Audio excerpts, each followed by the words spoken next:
So I'm pissed as hell. And other than that, hey everybody, this is Retro doing a quick news.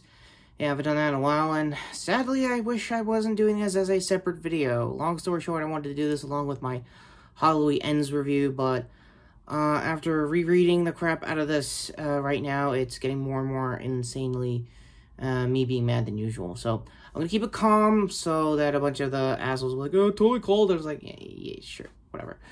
Alright, let's just rip the band-aid out of the way.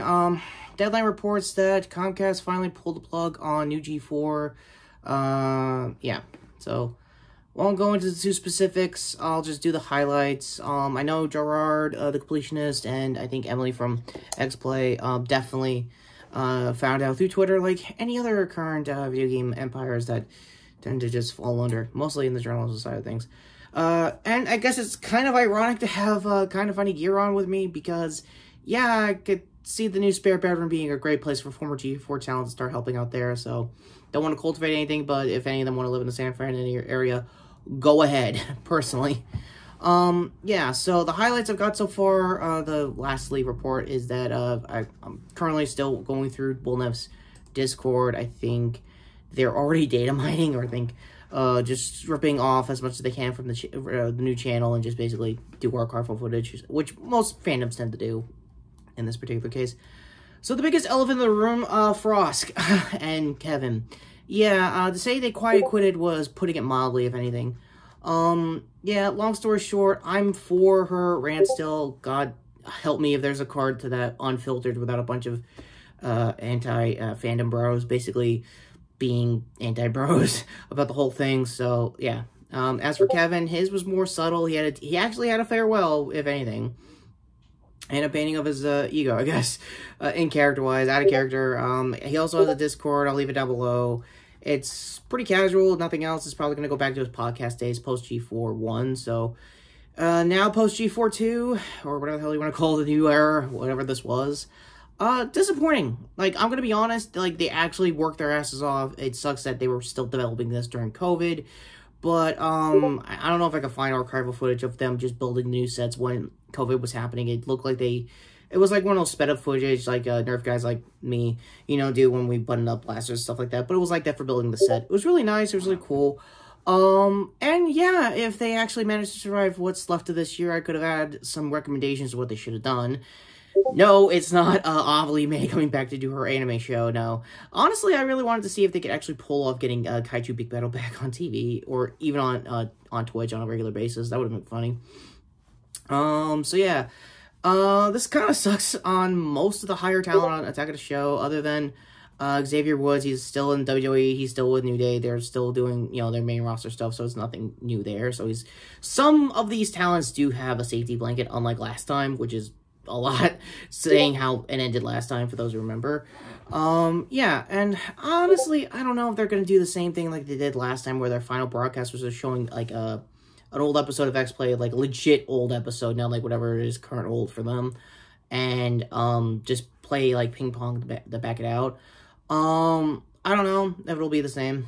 I would love, for the current G4 Discord and, Will's Discord to basically changed Comcast's decision. I doubt it. There's no GoFundMe campaign for this, if anything, but it would be a hell of a throw, I'll admit, if anything. My final thoughts, this was awesome, regardless of how Frost's speech or slash rant, you know, screw it, it was always a rant, but long story short, I was with it. It was pretty much what everyone wanted to hear at the time, as far as gaming culture goes. And, yeah, I don't know. I mean, for the talent, everybody, I'll leave as much socials down, like, you probably already know, but I'll leave some I actually like. I think Jefferson Versar, if I got his name right, he was a huge Comrade guy. He actually did a fan film, I think, a couple Comic-Cons back before the pandemic. I'm going to leave that as my final card, if anything else. I actually liked the guy. I thought he was going places. Huge Kingdom Hearts fan, pretty weird, but it was, you know, all for good, if anything else. Long story short, is this the end of G4? Honestly, no. I think that the fan base will find a way back. It did the last time, and probably will this time as well. I would love this time around, if they do come back, to not have Comcast be anywhere near the negotiating table, because, yeah, no, please, just, you ruined it, like, last time. What made you think you were going to ruin it this time again? that's just my 2 cents to the whole situation. So I know I was prepping the whole set to be basically Halloween themed for Halloween Ends, or just be a basic vlog of anything else. So yeah, that's how I feel. Like I said, everybody I liked on the G4, I'll leave all the channels and stuff down below. And if you are pissed just like me, let me know in the comments. Yeah, I actually would like to know your feedback, how you guys actually felt about the whole new G4, if the vibe was a little different, was a little too esports focused, which, if anything, is kind of ironic that network that was notoriously getting less and less video game content is now getting, like, less views because they have more and more esports video game content. I know, it's so weird. But, yeah, I guess it's full circle for anything, if that. And that all being said, yeah, end card's finally coming up to my previous video here, since we're talking, like, I guess, hot topic-y shows. Yeah, my thoughts on the final 2 episodes of She-Hulk, the season finale in general. Other hand here to the Shorts playlist, which I'm pretty sure this won't be the last time I'll be doing updates on this news, in case any other former, now new former, G4 employee wants to talk a little bit of salt about how the place was actually running. I'm all down for it. It'll probably be he said, she said. If that's the case, it ain't gonna be in the shorts, just like you know. Kind of funny shirt here to sub to the channel. Obviously, a notification bell down below if you want me to continue either defending what is clearly supposed to work kind of stuff, yet somehow not working, I don't know, content. Also, yeah, like I said, I'm not kidding. I feel like most of this talent would benefit immensely if any of them live in the San Francisco area to work with Kind of Funny. Again, I'll leave their channel down below for the spare bedroom and what I've seen so far of the new stream.